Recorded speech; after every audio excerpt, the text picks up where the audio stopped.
Je vais donner de l'information aujourd'hui sur l'intégration de sa vibration. Si on prend les événements qui se passent à Montréal avec les étudiants, il n'y a pas personne qui comprend l'intégration de cette énergie-là.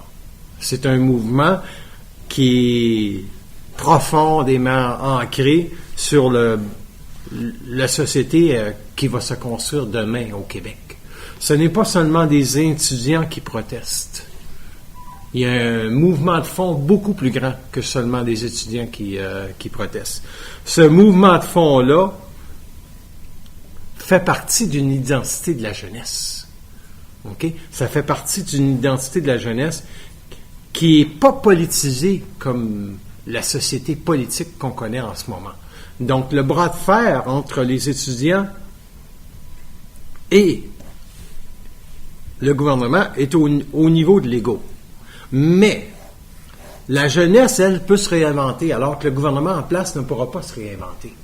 C'est ça la nuance. La jeunesse peut se réinventer.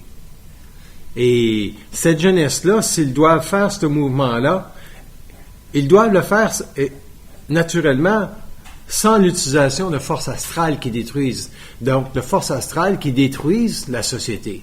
Donc, le vandalisme, tout ça, ça détruit quand même la société. Si le gouvernement était intelligent, il adresserait la situation des étudiants de la sorte. Nous savons déjà qu'il y a des étudiants qui créent ce malaise-là à l'intérieur du mouvement étudiant, et nous savons très bien que le mouvement des étudiants, vous voulez nous dire quelque chose en quelque sorte. Et on doit regarder votre point de vue, parce que vous êtes les bâtisseurs de la société. Et il devrait faire comme le chef de police de la Ville de Montréal, qui dit tout simplement, nous avons identifié ceux qui font la casse parmi les étudiants. De cette manière-là, il n'y a plus d'ego d'impliqué. Il y a un dialogue intelligent qui peut entrer en fonction, et ça enlève aussi l'aspect négatif des casseurs. On les dénonce. Si le gouvernement ne les dénonce pas, il dénonce tous les étudiants en même temps.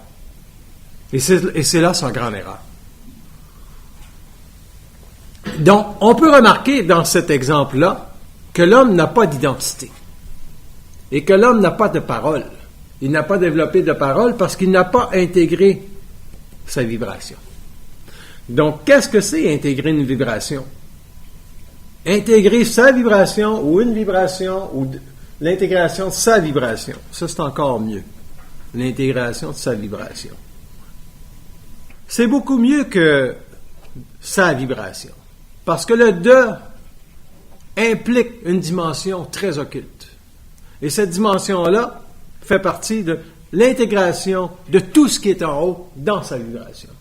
Alors que l'intégration de sa vibration, ça peut simplement être un courant égoïque, parce que l'ego peut prendre possession de sa vibration facilement. L'intégration de sa vibration, vous devez faire appel à la dimension cosmique de votre identité. Vous êtes obligé de vous référer au double cosmique, parce que le double cosmique, c'est la vibration que l'homme doit intégrer.